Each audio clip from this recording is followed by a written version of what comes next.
Dave, I got bad news. You're at high risk for stroke and heart attack. If you're going to a hospital with a heart attack, they're going to ding you for somewhere between $50,000 and $200,000. It's kind of like a pimple growing in the artery. If that pimple gets red hot and inflamed, then that pimple could rupture. So you're saying we should eat more butter to make our arteries more lubricated and slippery. That's what I heard, right? Vascular disease is still the number one thing that's going to take people out. You haven't mentioned exercise much.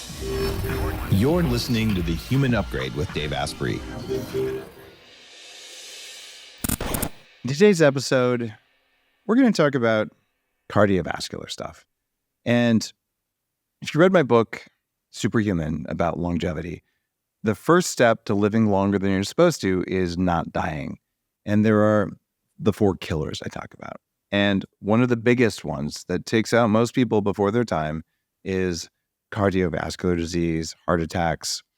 And I'm going to teach you, or more to the point, the guest today is going to teach you what you can do to have a healthy cardiovascular system so that you can live longer and have more energy and probably a better sex life along the way.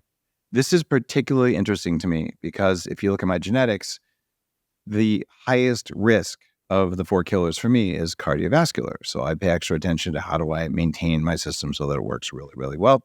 You're going to learn a ton. Our guest is Dr. Michael Twyman. He's a board-certified cardiologist and the founder of Apollo Cardiology. The reason I like Michael is that he uses functional medicine and conventional medicine. There's nothing wrong with using the tools of hospitals or even pharmaceutical tools to get exactly the results you want. They're all just tools. And there's nothing that says one is morally better or worse than the other. You just want to look at all of the risks, including risks that may not be cardiovascular, whether you're doing something functional or conventional. So I find a very, very balanced approach. And part of the reason that Michael knows all this stuff is that he's the cardiovascular director for the Institute of Muscle-Centric Medicine and a faculty member of the Quantum Biology Collective. That means he doesn't think like a normal, conventional, statin-swilling cardiologist. Or do you, Michael? Welcome to the show. Well, thank you for the opportunity, Dave. And just a quick sidebar, you got me into circadian biology back in 2017 and been wearing the blue blocker since that time. So nice. The effects of the true dark glasses or even just blocking certain wavelengths of light on mitochondria and therefore cardiovascular, they're so profound. And they've been a part of my work since the first blog post. And I started True Dark, my company that makes the circadian glasses, back, I think, in 2011, if memory serves. So I've been into this for a long time because I couldn't buy the stuff I wanted. And the fact that you're using it in your practice, I'm honored because I'm an unlicensed biohacker here, just talking about some stuff. Yeah. I mean, I know you had a goal of at least 180. You know, I had a grandmother make it to 106. So I just want to at least beat her record. Nice. That's a healthy goal. And with all the tools at our disposal today versus what your grandmother had, she had cleaner food. But she also had tobacco and, all this stuff over the last 106 years, like, scarlet fever and polio and all kinds of stuff. So it's amazing if you can get to 106, you and I, we can do better. Now, you were actually a Navy Medical Corps guy by training, and then you got into cardiovascular stuff. Any connection? So I went to St. Louis University School of Medicine for all my training, and they paid for the medical school of the military. So I owed them 4 years of active duty service. I was in Beaufort, South Carolina during that time. I was mostly taking care of the Marine recruits at Parris Island that would get banged up during their basic training. But after the 4 years of my active duty service, I really wanted to go back and do my cardiovascular training. So I came back to St. Louis and did the 3 years of traditional cardiovascular training. Was an invasive cardiologist at that time, treating the very sick people in the hospital and the cath lab. But always thought that there's probably a different way that we can kind of look at this. I mean, we're very good at, acute care medicine. We're not so great at chronic care medicine. And so then kind of came upon the functional medicine guys, started learning a lot of that information, and then came upon the biohackers at some point, and then kind of merged all that into my current practice. A biohacking cardiologist is definitely going to be remarkably cutting edge, which is so cool because, I see cardiovascular benefits all the time in people who go to Upgrade Labs. And it's because your mitochondria work better. As a side effect, your cardiovascular system gets better. It's almost like mitochondria control way more than we give them credit for. What got you specifically into mitochondrial biology? Well, I was initially figuring out that I didn't want to die from jet lag going over to Asia. And so I found one of your articles that talked about the glasses. So got the crazy, the super dark red ones, which, you look like the Unabomber on the plane when you wear those ones. The Twilight model. I wore those on the way from Texas to Switzerland, and I slept 7 hours that night with no wake ups and 90 minutes of deep end REM sleep because circadian biology trumps almost everything else we think that matters. What else do you do? Just 'cause I'm curious, we're going to get into heart attacks in a minute. So you don't want to get jet lag. What else do you do besides the True Darks? Oh, I mean, you can probably see the red lights in my office, and I have multiple different photomodulation panels, cold exposure therapy, sauna.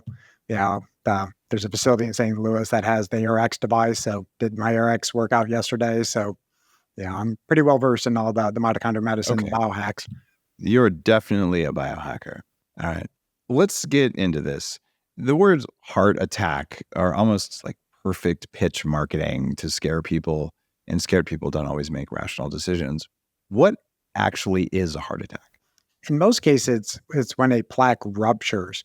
So you have nearly 60,000 miles of blood vessels, and you have a lining of the artery called the Glycocalyx that's trying to protect the arteries from getting damaged.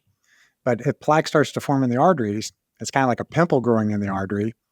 If that pimple gets red hot and inflamed, then that pimple could rupture, and then all the damaged cholesterol and cellular debris spills out into the bloodstream, and then that forms a blood clot. And with that blood clot, you don't get oxygen nutrients downstream, and then whatever tissues downstream will start to die. So if it's in your heart, that's going to be a heart attack, and if it's going up to your brain, that's a stroke. That's how the majority of those type of events happen. Now, the plaque itself, how much of it is made out of cholesterol? Probably less than 20%. There's a lot of other cellular debris, different clotting factors, different white blood cells. Your body basically thinks of it as kind of a splinter in the wall of the artery, and it just starts forming all this different scar tissue, smooth muscle, and then eventually a lot of this plaque often will calcify or ossify. Your body basically turns it into a bone to try to seal it off. It's the calcification of arteries that's really bad. And I've seen studies showing that soft plaque, when you look at radioisotopes, it's almost all made, at least the fats in it are almost all made by gut bacteria, right? So it's not that we ate some kind of canola oil or butter or something that turned into plaque. It's that a process in our body manufactured the plaque that has some lipids in it, but like you said, it has fibrinogen and thrombin and all these other immune factors or tissue growth factors that are trying to heal something. What's causing the original, quote, injury that needed healing in the first place? So I always tell patients, cholesterol is needed. Without cholesterol, you're not alive. But there's always going to be some amount of cholesterol in a plaque. But cholesterol was coming there to try to repair the damage, and it kind of got stuck in the process is how I generally think about it. But I really think it comes down to the health of the glycocalyx and the underlying endothelium. If your glycocalyx, which is a protective gel surface, so think of taking a fish out of water and it's slimy, that's kind of what your arteries is coating with. If that coating is healthy, then the lipoproteins kind of just slide on by, the white blood cells slide on by. But if you have high oxidative stress, inflammation, stress, toxins, heavy metals, there's hundreds of things that damage that protective coating. And then that kicks off the cascade where lipoproteins start getting retained in the arteries. The intima starts to swell as more and more white blood cells come in there to gobble up the cholesterol particles. So you're saying we should eat more butter to make our arteries more lubricated and slippery. That's what I heard, right? Or at least don't be so worried about the saturated fat in that instance. That's not what you said. That to be super clear. But the slipperiness of that very, very thin layer called the glycocalyx is critically important. It's something that almost no one talks about. If that's intact, you're not going to get the soft plaques. And we'll talk later about things you can do to reduce clotting factors and things like that. But I had not heard of this till about maybe 7-8 years ago at a conference called A4M, or the American Academy of Anti-Aging Medicine. And I've presented there to 3,000 doctors a couple times. Now they only let doctors present, which is interesting. So I will be on stage this year interviewing a doctor, which is kind of cool. So I'm a huge fan of this conference. I actually met my former wife there in 2004. So this is like where a lot of longevity people come together to share medical stuff. You've been there. Have you spoken at A4M yet? Yeah, I mean, A4M is one of the places where I learned a lot of integrative cardiology from Dr. Mark Houston and Joel Kahn. So I was there, and I came across a company called Calroy that makes a product called Arterial. And they're probably the only company out there, I know you work with them, who have been consistently talking about the Glycocalyx. And they had a whole bunch of clinical studies saying, oh, look, we have a supplement that supports this lining of the arteries. And I've been on that stuff for ever since that time, whether, I don't know if it was 7 or 10 years, but for a long time, because I know that's a weak spot for me. And I don't have any of the signs that you would want to see if I was getting cardiovascular disease, which is a good sign. And I think that protecting that lining is a major part of what I do. So we have a slippery lining and we have the plaque itself. And you said there could be some cholesterol, which is a necessary part of your body. We have some other lipids that probably come from gut bacteria. And then the other proteins, though, thrombin and fibrinogen, are the things that make blood sticky, right? Where do those come from? What do we do about those? So the glycocalyx also houses different antioxidants. It does house different clotting factors. So think of like the glycocalyx as like a ready to go if there's an emergency. So if you get cut, injured, you want the blood to clot so you don't bleed to death. And so the glycocalyx holds on to a lot of those things. And so in normal times, those things are just kind of buried in like this gel coat. But if the gel coat gets stripped off, then these clotting factors have access to the blood, and then you kick off these clotting cascades. Got it. Is there something we can do directly about clotting factors to reduce risk? Probably the best way is sunlight. Sunlight's a natural blood thinner. Grounding helps thin the blood. And then if people are going to take, more kind of standard approaches, aspirin potentially helps. Nattokinase potentially helps. Serrapeptase as well, probably. And so nattokinase and serrapeptase are enzymes that dissolve those clotting factors. When I was about 28, my functional medicine doctor said, Dave, I got bad news. You're at high risk for stroke and heart attack. I'm like, what are you talking about? Like, I'm not even 30 and I've already lost a bunch of weight. And they said, well, look at how fast your blood clots. And it was like full clotting in something like 6 seconds. And it was pretty bad. And they measure those factors that they're out of control. So I said, I got to do something about it. One of the things I did do was start taking serrapeptase or nattokinase. And I still do to this day because I don't want extra clotting factors floating around in my blood. Is that a good strategy? For most people, it's generally safe. I mean, the only reason you would be careful is if, you had to be on some type of blood thinner for some other, deep vein thrombosis, or you had AFib and you're on Xarelto or something like that. You got to be a little bit careful with that. But for most people, it's generally safe. Got it. And since they also break up other scar tissue in the body, I look at those as just baseline longevity practices. But the protection of the glycocalyx, the supplement that I was talking about earlier, is called arterial.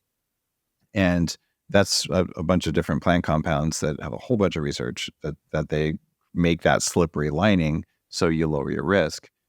If someone's already at high risk and they start, say, taking some enzymes or doing arterial, does it reverse things or just stop them from getting worse?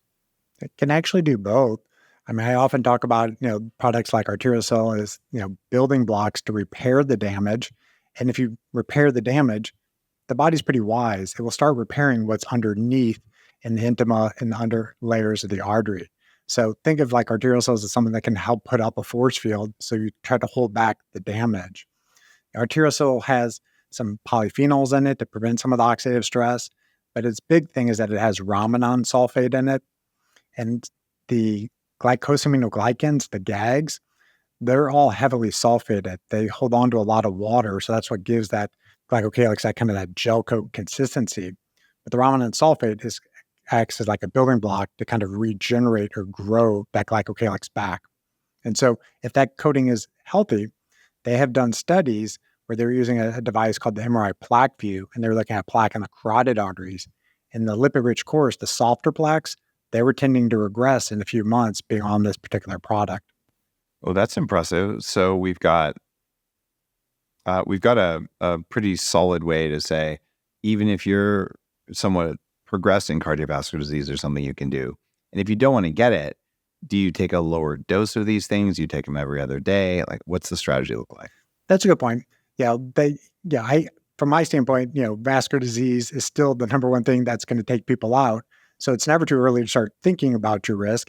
And some of these strategies potentially could be preventative. They haven't necessarily been studied that way, but at least theologically makes sense. The dose generally is 1 tablet twice a day. But if patients do certain testing, they can kind of assess like, well, my arteries are pretty elastic. I have normal blood pressure. They can use the nitric oxide test strips. Okay, are they making good nitric oxide? Then maybe they only need it once a day or once every other day. But if you start seeing other markers kind of going against you, then you probably want to go to the standard dose of 1 tab twice a day. If you're where I used to be, lots of bloating, gas, can't lose weight, but just have a gut that doesn't work right, you probably have microbial imbalances. So what do you do about it? You could actually find out what's going on in there with Viome's full body intelligence test. It uses gene expression analysis instead of just DNA to figure out what your body needs and what your microbiome's actually doing. Viome uses that information to create personalized supplements and personalized pre- and probiotics. And then they offer recommendations for what you should eat and what you should avoid to shape your microbiome so it does what you want. Follow Viome's recommendations and you can see major changes for your physical goals and just feel more comfortable in your body and your pants. You can feel better and literally upgrade your health. Go to Viome.com/Dave and save $110 on the full body intelligence test. Tell me about some of the lifestyle things you can do that aren't supplements or pharmaceuticals that would reduce your risk of cardiovascular disease. It always starts with circadian biology. So I see every single sunrise to set my supracosmic nucleus and tell the rest of my body clocks what time of day it is. If you don't see the sunrise, it's going to be very hard to stay optimal. You have been following my work for a while. It's totally true. Yes. The sunrise and sunset are important signaling things, right? And very much so. The light is the Zeitgeber, the food, the temperature, all those things have an effect. But I always start with circadian biology because it's the one that ultimately makes the most sense, but it's free. You just have to go out and do those things. And then block your artificial light at night. You can do it naturally, or you can get the biohacker glasses and just do what you need to do at nighttime. So I always start there. And then we talked a little bit about grounding. Get some free electrons from the earth. It's going to help keep your blood thinner. It's going to help lower inflammation. It's all good stuff. It's fantastic that you're talking about grounding. The guy who discovered that, Clint Ober, was sitting here in the studio an hour before we're recording this, where we talked about how did we discover earthing? What is the evidence? And he's, Dave, I got 30 studies over 25 years. I'm just a retired electrical engineer from the cable industry, but I've been working on this for a long time because it works. And then Stephen Sinatra, who was a renowned cardiologist who was actually scheduled to speak at the Biohacking conference and passed away before he could do it, for many years said, if you would just go outside with bare feet or use an earthing pad, that will reduce your cardiovascular risk. And he was seeing all these changes, but very few cardiologists talk about this today. You're, I think, one of a small number. Do you have hope that the field is going to say, maybe before I put them on a statin, I should tell them to take their shoes off? I don't know if the conventional guys are going to ever get that message that they're going to do that first. I think it's going to be people like you, me, going on the podcast circuit and reaching the patients directly and like, oh, I heard something interesting. I could do this for myself without having to ask my doctor's permission for this. Okay. I always tell people that stands are tools, but they're not all magical. You have to get all these other things right. I mean, that's why there's the big mitochondria on my wall. I talk about this with the patients. Like, you have to get your mitochondria to work well. Otherwise, your cardiovascular system is not going to be working optimally. And grounding is just one of those fundamental tenets that's going to help mitochondrial function. So you've mentioned earthing. You've mentioned circadian biology, getting sunrise and sunset, dimming the lights at night, or wearing the True Darks, which is exactly what I've done for 10 years now. What about temperature? Talk to me about temperature exposure in cardiovascular disease. I tend to recommend people, sleep in a dark, cool cave. I know you've said similar things in the past. I personally like, the air temperature to be at least 68 degrees Fahrenheit or lower. I've had one of the chili pads since they originally came out, and I like to keep it down to about 60. I generally can't get down to 55 sleeping. I just keep waking up if I do that. And then if people don't have access to those things, then teaching them how to do, cold showers appropriately, cold plunges, or just cold baths at night so that their body temperature is dropping. If they're into sleep tracking, with Oura rings or Whoop bands or whatever, they generally are going to see their sleep scores improving. So using cold as that other Zeitgeber to get them into that circadian rhythms being optimized.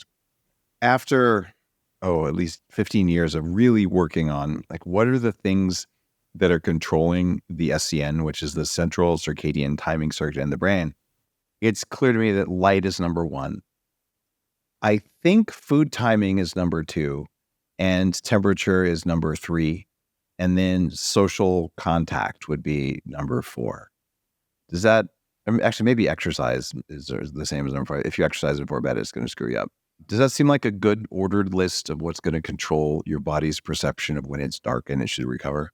Yeah, that's a pretty good order. And as you said, it's light is the biggest one. And that's the one that most people just really don't really think about. I mean, you said it before, like junk light, it's ubiquitous, and people just don't understand how their biology is really being driven by the light that they decide to live under.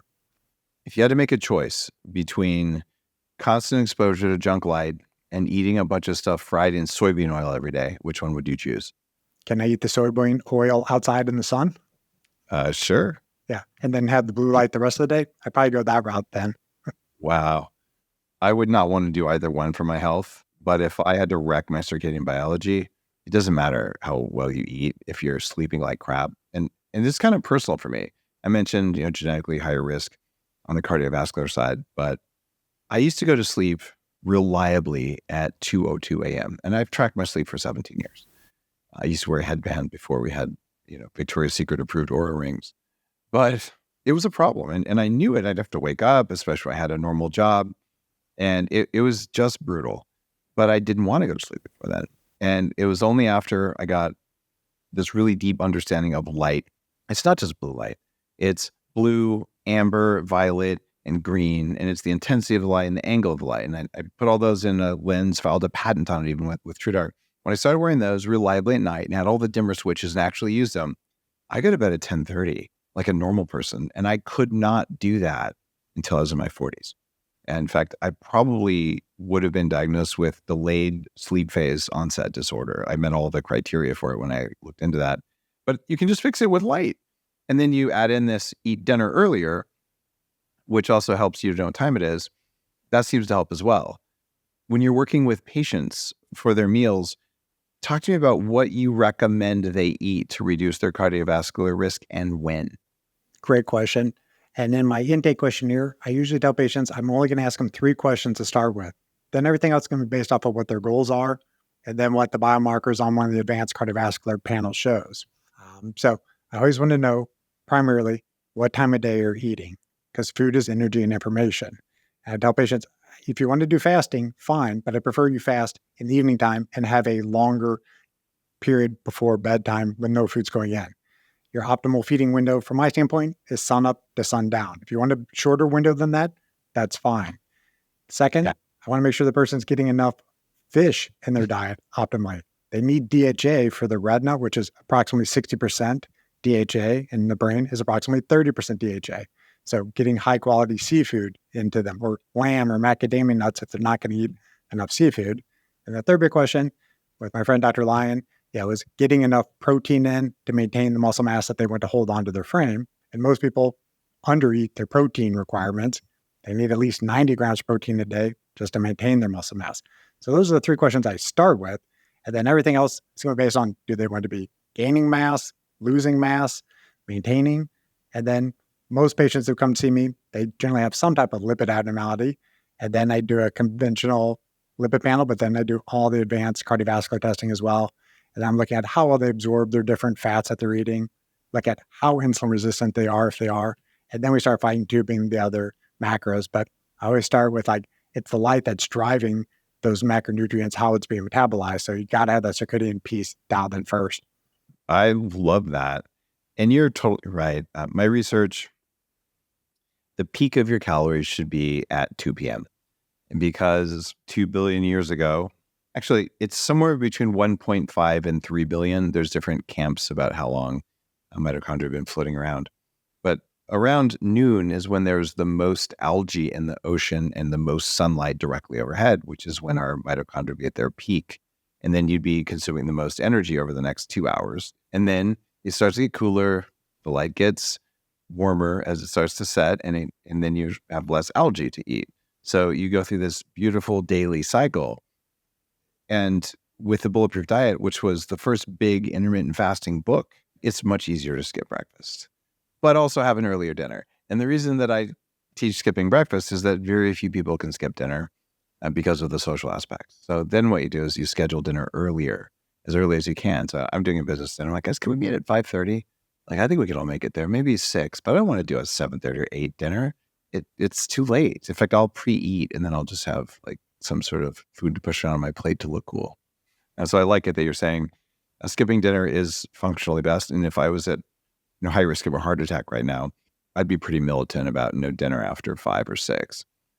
You haven't mentioned exercise much. I mean, it's a lever, but I don't think it's the primary lever. But once people, get through the circadian biology, because I usually talk about like there's 4 pillars to optimal health. There's probably more, but most people they at least have some concept of what nutrition they should be consuming. They have an idea that they should be doing some exercise, but they usually don't have a great idea how to mitigate their stress. They don't know what heart rate variability is. And then fourth, very few people really sleep optimally unless they really dial into doing the things that you've been doing as well as I have. As you know, sleep is the superpower. Like if you sleep well, you can do almost anything the next day. So I'm often working on that first with people. It's like, let's get your sleep dialed in. And then we're going to work on the exercise component where then you're going to stress the system because you got to sleep well enough to recover from that exercise. What do you think about these guys who, fly across 10 time zones, land, do a CrossFit workout and a cold plunge to recover? I mean, I don't know if I would do a CrossFit right after, a long flight. The cold plunge maybe makes sense. But as like air travel is extremely, toxic to the system. Like you want to try to do everything possible to eliminate oxidative stress and inflammation when you're flying. And then going to do a big crushing, aerobic workout right when you get off a plane is probably not going to go well long-term for you. It feels like that just makes the most sense. Your body's weak and going and hitting it hard when you're weak, it doesn't make sense. Hit it hard when you're strong and hit it hard enough to trigger the changes you want and then recover as fast as you can so you get the most benefits. And we see that in the data at Upgrade Labs all the time. We have clients who come in and they work out far less using AI and things to get the right signal in, but they transform and they're doing it with therapeutic grade red light, frequency specific treatments, PEMF, all the things that are mitochondrial enhancers and recovery enhancers. And they make shocking changes in 30 days. But if they were just hitting it hard every day, they wouldn't see those changes at all, even though it would take more time. So my advice, and it sounds like yours, would be if your system's tweaked by a long flight, recovery versus more exercise stress would be your first task. And then the next day, go exercise, right? That would be a good plan. Yes. Okay. What kind of exercise is better? Loaded question. I mean, any that the patient will do is usually the first way, but it's going to be a combination of some type of strength resistance work, hopefully at least twice a week, and then some amount of cardio, depending on their fitness goals. I mean, I'm usually starting with getting people to do some zone 2 type of training, just try to get some mitochondrial base work done, and then layering in the zone 5, the interval type training once they're a little bit more conditioned. And if you're hearing this going, zone what? Smarter, Not Harder. My most recent book, I talk about all the different types of cardio and the effectiveness per minute. And definitely a very short, high intensity zone 5 works. And there's great evidence for zone 2, which is when you can talk, you're almost out of breath, but not quite, but it's a relatively narrow zone. And it takes something like 3 hours a week to do that for maximum benefit. I don't really have 3 hours a week to be in zone 2. So I'm like, screw that noise. I'll do my HIIT and get my VO2 max up way more effectively than HIIT. And I'm okay with that. But some people really want to do more. Correct. And it's whatever the goals are for that patient and, how much time they have available. It's much like, work will always fill in all the gaps. So people have to schedule their kind of recovery, schedule their exercise, be like, how many hours a week are you going to give me? 6. Okay. How about half strength, half cardio? Yeah. How many of your patients really spend 6 hours a week in the gym? I have kind of a biased population. I got a lot of, people who are trying to optimize for health. So there are some people that I do take care of some professional athletes and such. So they're the outside, kind of bell-shaped curve type of people. But most people probably are only exercising, between 2 and 4 hours a week. I think you can get it done in that time.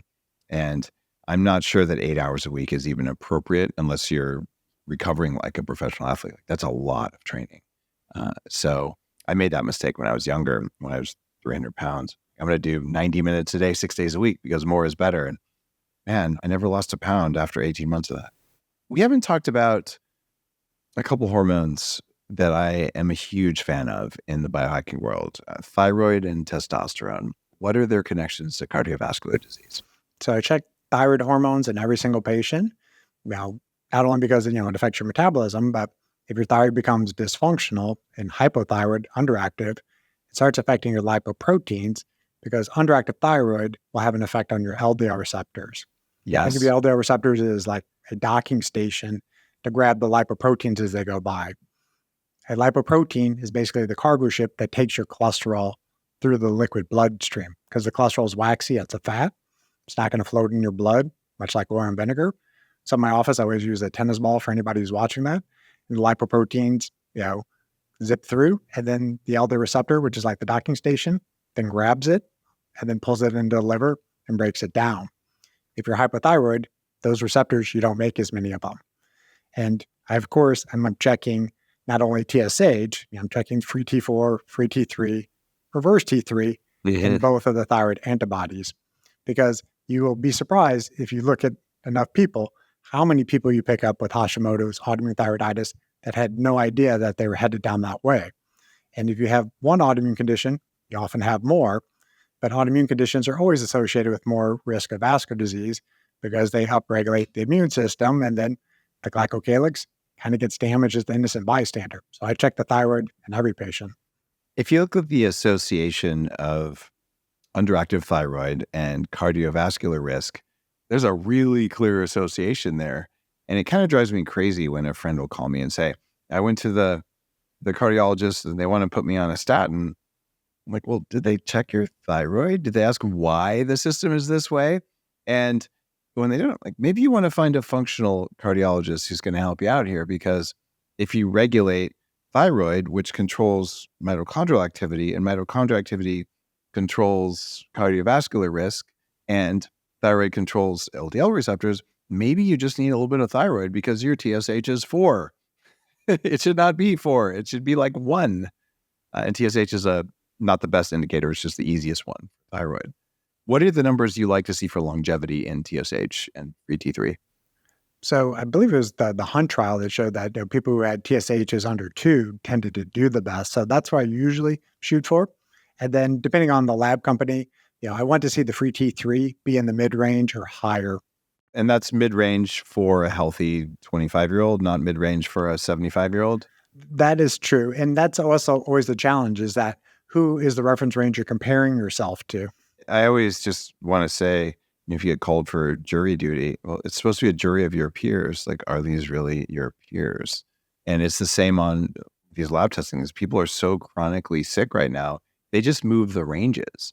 So the range for optimal or for longevity or for sports performance, it doesn't seem to have a relation to the numbers, especially when they say, oh, it's normal for people to have really high fat in their liver and to have crappy arteries when they're 70. So therefore you're healthy. You're like, no, that means I'm aging. Like that, undo that. Make it better. And I really get that in your work, that you just have that mindset of like, what's the best that you can make it, not what's average for your age. I am a huge fan of fat, not because I used to be fat, but because when you eat the right kinds of fat, it can have magical effects on your body. I made MCT oil into $1 billion industry. And now there's a new fat called C15. C15 has 36 cellular benefits, 3 times more than omega-3s. In fact, in studies, C15 provides more longevity benefits than famous pharmaceuticals for longevity like rapamycin and metformin. Fatty 15 makes a science-backed pure C15 supplement that reverses aging at the cellular level. It strengthens your cell membranes and it increases mitochondrial function. Those are things you have to do if you want to live way longer than you're supposed to. Fatty 15 even activates receptors that regulate metabolism, immunity, mood, appetite, and sleep. It's been a part of my longevity routine for 3 years, and I take it every single day. because research supports it, and I'm willing to do everything that's going to make me age less quickly than most people. Learn more at fatty15.com. Save an extra $15 when you subscribe with code DAVE15. Tell me about a couple of success stories that you've had by using circadian biology to reverse heart disease. I don't know necessarily I would say it would 100% is the primary link to reverse heart disease, but I just don't think anything else that the person does is going to work well unless they get that dialed in. Their nutrients and supplements, there's a circadian mechanism to what time of day those should be coming in. Some of the prescription medications should generally be given in the evening time because of the way cortisol rises in the morning. Blood pressure is supposed to drop while you sleep. If it doesn't, then you're at higher risk of stroke and heart attack. So I think it's all linked, but I don't think it's like fix your circadian rhythms and automatically heart disease goes away. But it's very hard to get the heart disease to be optimal without doing that. Okay, makes sense. So let's say someone says, I don't want to do statins. We'll talk about statins in a minute, but someone says, I don't want to do that. I don't want to go on a blood pressure drug that gives me higher risk of dementia like most of them do. So I'm going to do the circadian biology thing. I'm going to follow some of these other recommendations. What kind of changes do you see and how quickly? Well, for blood pressure, it's more about, honestly, UVA exposure. The more sunlight that people get exposed to, the more the dermal pools release nitric oxide and the blood vessels dilate. So I almost always think about like people have high blood pressure, not enough sun, too much EMF first. Until they fix that problem, there's no reason to keep kind of going down the rabbit hole. But once they fix that problem, then you can do the different genetic snips to figure out like, are they more predisposed to have hypertension? Is there some other type of hormonal issue that the person has that you need to address? Then you can kind of get to the root cause. Because I often tell people like, hypertension has an ICD-10 code. It's a disease, but hypertension is just a normal response to something disordered in that person's environment. And you just have to be the detective to get to the root cause of what's driving that process. Well, I love it that circadian biology is on your list because it's a problem more than you'd think, and so are EMFs. And the answer is sunlight and grounding. What about, though, when I lived in Canada? So 6 months out of the year, sunlight is a distant memory. I mean, the sun doesn't come up till 8:30 or 9. It's weak when it's up, and it's usually gray anyway, and it gets dark 4 o'clock. How do you stay healthy in that environment? You still get the benefit from grounding during that time of year. Yeah. You still get the electrons by doing that. Even though you have no UV light at that high of a latitude, you're still getting other red wavelengths of light that is still beneficial to the mitochondria. You might just not have it for as many hours. But this is why the people who like in Finland and Norway, they embrace the sauna culture. They got into cold plunging, before it was called, a biohacker type of tool. Right. Cold makes you release heat from the inside. You're basically releasing sunlight from the inside when you're doing these cold therapies. So the further north you are, the more important cold plunges or cryotherapy becomes. Correct. It's funny, Upgrade Labs is doing so well in Canada. We've got one opening in Calgary, got one in Oakville outside of Toronto, one's coming in Vancouver. And I think it's because Canadians, all winter long, I gotta do something. So red light therapy seems to be good. And what I did when I lived up there is I actually had a reptile light that had UV light in it in my dining room. And there's stickers all over, warning, do not expose skin, do not look at this ever, but your lizard or your snake can just bask under it and they'll be fine. I'm like, something's not right here. So what do you think about people supplementing either with a tanning bed or getting some extra UV light during winter if they can't get any outside? It's a good point. And the key is that, nature would have never had UV in isolation. And so that's the problem with conventional tanning beds. You would have never just had UVA and UVB light hitting your skin. You would have always had red light with it. So Correct. If you're a true biohacker, you'd have your red light panel on plus your SPURT ED, and you're getting almost all the wavelengths at the same time. Can you do tanning healthily in the winter with artificial means? Yes. You do tend to have to know what you're doing with some of these home devices. Otherwise, you're going to give yourself a second-degree burn with some of them. And then the other concern is with like the actual tanning beds. It's just how much EMF some of these things put off. So unless you are somebody who has your own meters, you're going to have to kind of trust the person says like, this thing's wired appropriately. It doesn't have a bunch of fans in it. That's going to be kicking off all this non-native EMF. It's a definite concern. I'm really hopeful. There's a couple companies working on LED-based local tissue UVBs. I think ultraviolet's necessary for health. And I've seen the studies that show a normal healthy dose of ultraviolet light helps to reverse or prevent nearsightedness. So if you go outside in the sunlight with sunglasses on all the time, you're not getting that, but you don't want to sunburn your eyes and stare at the sun at noon and all that kind of stuff. It's about a moderate, healthy, normal amount that you would have if you lived outdoors. That's a very good point, is that, your eyes are, the windows into, the world, but there's other receptors in your eyes other than the visual receptors. There's receptors in there that, are sensing how much blue light is coming into your eyes, how much UVA light is coming into your eyes. And if you're always wearing sunglasses, well, then you're going to have a mismatch of that information between your eyes and your skin. And if you do that, you're much more likely to get, burned on your skin and have all sorts of problems. And they're going to blame the sun causing the problems. It's because your eyes need to be matching up with what your skin is sensing. I've seen this one guy who says he's a longevity doctor, but also says you can't extend human lifespan. And in his book, he says basically, if you want to live a long time, you should take statins. Well, what's your take on statins? I always tell people they're tools, and there's certain people that may benefit more than others.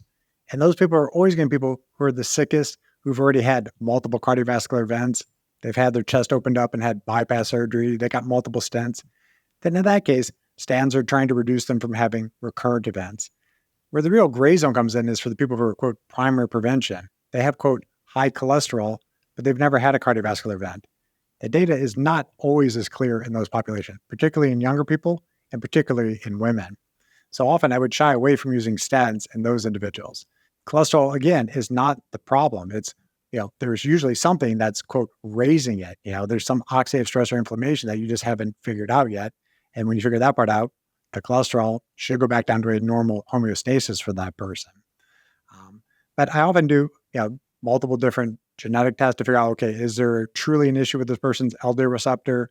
Is there an issue with their gut? Is it like one of the binding sets is abnormal and they're just reabsorbing a lot of cholesterol through their gut? You can use the Boston Heart Lab panel to kind of get ideas. Is it more an issue that the liver just cranks out a lot of sterols?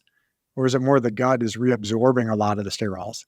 If they're a hyperproducer, then that's the patient who potentially could benefit from statin therapy. But it always has to be a shared decision with the patient. If the patient understands the risk benefits of taking the medication, I'm okay with them taking it. But what I don't really get on board with is the paternalistic idea that like cholesterol is high, you must take a statin no matter what the side effects are. Otherwise, you're going to die of a heart attack. And that's just absolutely not true. When I was still an invasive cardiologist doing procedures, often patients would come to the cath lab with heart attacks and they had, quote, normal cholesterol, or they're already on a statin. If statins were all magical, nobody would be having heart attacks anymore. So I think if that was the piece that was kind of an aha moment, was that it has to be more than just cholesterol. It has to be something about the glycocalyx is what I later figured out, or something affecting, the underlying intima. Okay, that's really where you got to go looking at. Some people still potentially could benefit from statins, but it's definitely not something that should be in the water where we're all taking these things. I love that nuanced approach. Believe it or not, I'm not opposed to all statins. There are times when, actually surprisingly, sometimes with cancer or even some fungal things, sometimes they can have magic effects. And there might be a time where it's worth it. But if your cholesterol's at 220, which wasn't even high, and you have no inflammation of your arteries, it seems like inhibiting mitochondrial function might be a bad strategy. Agree. And I think the muscle side effects sometimes get downplayed. I think more people actually have weakness and pain, and they just don't understand that it's potentially the side effect from the medication. What about people with higher apolipoprotein? So particularly it's the apolipoprotein B. The ApoB is on all the particles that potentially damage the arteries. So that's going to be your LDL particles, your VLDL particles, which are mostly high in people who are diabetic or insulin resistant. The ILDLs, which are not high in the majority of people, and then LPLA, which up to 20% of the population has lipoprotein little a. And LPLA is like LDL on steroids. It's twice as likely to damage your arteries. But when I use the tennis ball analogy to explain to the patients, this is how I explain what ApoB is. The particle is the tennis ball. The ApoB is the structural protein. It's the white stripe on this tennis ball that holds this thing together in a sphere. And then ApoB acts like a little key. It binds into the different receptors. So ApoB is on all the things that potentially would, quote, stick to your arteries and get retained in the artery lining. And there is a kind of range where normal ApoBs will fall. An ApoB of 100 is approximately the 50th percentile. So 50% people would have values lower than ApoB 100. 50% people would have higher levels than an ApoB of 100. And I always will start with how healthy is the arteries. If they have good endothelial function and they do some type of imaging that shows that they don't have plaque in their carotid arteries or their coronary arteries, then I'm probably going to work on lifestyle alone or potentially supplements for them. But if they got like a 5-alarm fire in their arteries, then sometimes you're bringing out the bigger guns to put the fires out. Okay, that makes sense. What are the top 3 labs that someone should order to lower or at least assess their risk of cardiovascular disease? So I only get 3. Okay. So, because usually I check probably about 300 labs. But if I only had to pick 3, and it's somebody who's never had advanced blood work done, I would check lipoprotein(a) because up to 20% of the population has it, and it's the number one genetically inherited particle that increases vascular risk. If your level is normal per reference range, you don't ever have to repeat it.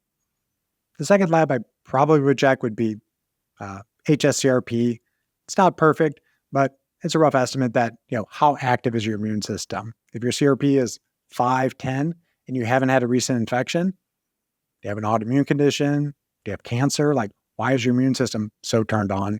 Or something wrong with your teeth? It's such a common thing for CRP. Oral infections. Yeah. And then the third lab, I probably would check something that affects nitric oxide. I probably would look at ADMA, asymmetric dimethylarginine.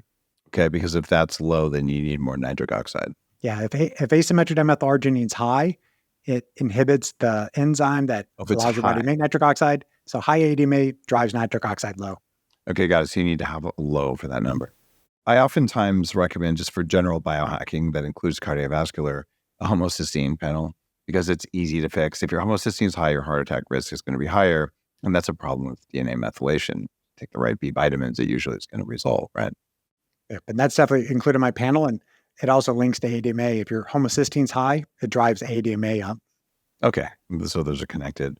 The other one that for years, especially at the beginning, when I first told people, put butter in your coffee, I got so much pushback for that, even though there's pretty good evidence that it works and does all kinds of good things. They were just saying, well, but the cholesterol and what about my arteries? And this is not even a reality-based question. It's a fear-based question. But I would oftentimes say, well, if you believe that your cholesterol levels are causing damage to your arteries, wouldn't LP-PLA2 go up, which is an enzyme that's released when there's damage to your arteries? Is that a good lab for assessing the actual state of your arteries? It is a good one. You limited me to only 3 labs, but that one is always in the inflammatory panel that I check, because as you noted, that enzyme is generally elevated if you have thickening of your intima and that there's active lipoprotein being deposited in the lining of the arteries. I will often really check that lab in patients who have lipoprotein(a), because I get a lot of patients come in with high levels of LPA and they're very scared because they hear that, they're more likely to have a heart attack or stroke. But not everybody who has high LPA ends up with plaque in their arteries.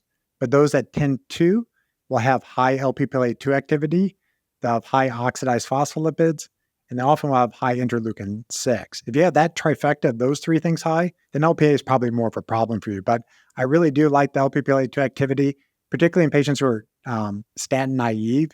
If you're on treatment, it doesn't really give you as much insight of what's going on.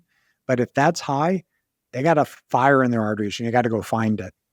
Are there any emerging cardiovascular or longevity drugs that have you really excited? Not in the kind of integrative functional world that I would say, but there are some traditional drugs that are coming out, but those are going to be for the sickest of sick patients. There's a lot of interesting lipoprotein management drugs that are on the horizon, particularly for lipoprotein(a), the antisense oligonucleotides. Basically wipes LPA out. They're in phase 3 trials right now. They've already shown that it lowers LPA significantly. They're still trying to prove that it reduces the risk of the events that people care about, like not having a heart attack, not dying. If it can prove that it does that, then those drugs will be very beneficial for those patients who are at higher risk. There's more about like just early detection, I think, is probably what I'm more excited about, particularly how AI is going to potentially help a lot of this. You'll probably be able to dump all the labs into some type of AI large language model, and this will be going to tell you, like, this is the exact protocol you should consider for this person's nutrition, their supplements, and their medications. I think that'll be something in my near lifetime. But there's a lot of AI applications that will help look at the actual health of the vascular system. And one I've been using for about 3 years is the Clearly CT coronary angiogram. The CT angiogram is essentially the non-invasive way to look at your heart arteries and figure out how much, quote, blockages you got. Knowing how much blockage you got is interesting, but not really that useful unless you have a 70-80% blockage that's causing symptoms. Because often the blockages that cause heart attacks, you don't feel them. They're the 30 to 40% blockages that eventually rupture and then your blood clots. So the Clearly scan can see not only how much stenosis you got, but it tells you what type of plaque is in your artery. The hard plaque is stabilized. It's not going anywhere. If it builds up enough, maybe it's going to occlude flow and maybe they're going to put a stent in you, but it's not likely the ones that are going to rupture and cause a heart attack. It's generally that softer plaque or necrotic plaque. And that's what you're really wanting to see. Like when somebody comes in and they're like, am I at risk of a heart attack? I'm like, let's find out how much soft plaque you got. You got a lot? Let's figure out how best way to lower that. So I think that's what I'm most excited about is finding people who had no idea that they're at higher risk, because somebody can look perfectly, quote, healthy on the outside and be completely rotten on the inside. How much is it going to cost me to get a good picture of my cardiovascular risk? The Clearly scan is probably about $1,500. Okay, that's pretty pricey. If I only had $500, how much can you tell me?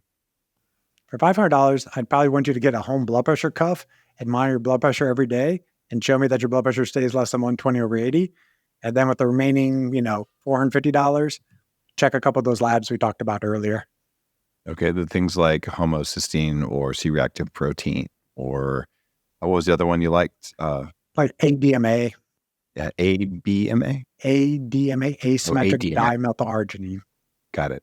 And those things are relatively available, and you don't even have to go to your doctor. You can order a lot of these tests online now and just say, I'm going to get my numbers, and then I'll call my doctor, which is the cost-effective way to do it. And I'm to the point where I don't count on my insurance company to do any of this stuff. They don't care. If I get hit by a car, I need them. But anything that's going to really help me is probably something I'm going to have to do with a functional medicine doctor. And the insurance company is going to say, you're not sick, therefore I don't want to pay. So why am I going to call them and ask permission to get a lab? Right. I mean, the insurance companies are there for when you have the heart attack. I would rather take the bet that I'm going to invest in my own health, invest in my own time to figure out what's going on. I'm not waiting to have the symptoms where then the insurance company is going to pick up the bill. Yeah, that's the way to do it. And maybe one day we'll fix that system. But so far, I haven't seen a lot of positive momentum in that direction. Who knows? Maybe depending on who wins in the government. I kind of laugh about this idea of having Bobby Kennedy running the FDA. That would be one of the most humorous and awesome things I could even think of, just because he's already said straight up, we're going to put all of the budgets for these organizations into preventative stuff. And I'd love to see that. I'm not a partisan guy. I just want to see a fix in the medical system. What percentage of your business is through insurance versus direct pay? It's been out of insurance for 5 years now. I left the matrix a long time ago. There you go. And guys, if that kind of triggers you, you're saying, well, it's not going to pay. Relying on your insurance company to pay for preventative stuff, it doesn't work. It's an investment. You're like paying for your gym. Your insurance company doesn't pay for that. So I will say 90% of the top functional medicine doctors, the people who are really making a difference, they stopped taking insurance a long time ago. And they did that because the insurance company, the real business model is they're going to consume as much of the doctor's time as possible to get paid, to make it so the doctors want to do it. And they're going to consume as much of your time as possible. So they create a lot of friction, because friction makes the money, because we throw up our hands and just give up. So that means your doctor has to have a couple people working for him or her in order to just manage talking to people at the insurance company. So it just doesn't work. So when I see a doctor who says, I have a better rate for direct pay, and if you want to go through insurance, I'm $1 billion an hour, or better yet, I just don't talk to insurance companies because I like to help people. I'd kind of respect that. And it's not awesome, but none of us should need insurance to get quality medical care. It's just overpriced. I'll get off my soapbox after that. But No, it's fine. And that's definitely was my thought when I was leaving the matrix, is like, you're always going to need insurance for the most part when you have the heart attack, which you hopefully never have, because the hospital systems, it's a rigged game. If you go into a hospital with a heart attack, they're going to ding you for somewhere between $50,000 and $200,000 if they, you're paying cash for it. So you definitely probably want to have insurance for that part. But the preventative side, it's not as expensive as you think. Most of the things I was talking about with Dave today, they're free. Go see a sunrise, put your bare feet on the ground, eat some protein and fish, like whatever that means to you. You don't have to go super fancy for that. Like a lot of these things are very simple. But if you want to do some of these testing, there's going to be some out-of-pocket costs for it. But I think one of the big challenges with the kind of the system is that it's the time. You cannot educate somebody on circadian biology and talk about how are you going to use photomodulation to decrease your inflammation in a 5-minute office visit. It's just not going to happen. There's going to be a number that they show you. Your blood pressure is high. Here's the blood pressure medicine. LDL seems high. Here's your high-dose statin. Next patient, please. And that medicine burns out the doctors as well. And so the doctors who, exit the system, they want to do the best for their patients. And it often takes education. I think my whole job right now is basically just educating patients how the cardiovascular system works, how circadian biology works. And ideally, they don't really need me after they learn the things I can teach them. They may still want to come by to get their blood test to see, everything's getting better. And as my arteries getting more elastic by doing these nitric oxide promoters, great, happy to do that. But we're really trying to just educate the patient because you're your own doctor. You know what your body needs. And when you get yourself in nature, things tend to get better. Very, very well said. Dr. Twyman, thanks for coming on The Human Upgrade and just talking some real stuff about cardiovascular risk that almost no one hears anywhere. The connection of circadian biology, it's so profound, not just for cardiovascular function, but for diabetes, which is a precursor, and for all the other things that we're dealing with. So I really appreciate it that you're willing to go out on a limb and do the biohacking and the cardiovascular stuff, and you'll consider the drugs, and you'll get 300 different lab results and just go deep, because this is possible. It's not even that hard. You just have to know what to do, and you spent a lot of time going deep on it. And thank you for sharing. Thank you for the opportunity. You guys can find out more about Dr. Twyman at drtwyman, Twyman.com. Check them out. There's all kinds of cool stuff about what happens when you get the right sleep and cardiovascular risk and so much more. We'll see you on the next episode. See you next time on the Human Upgrade Podcast.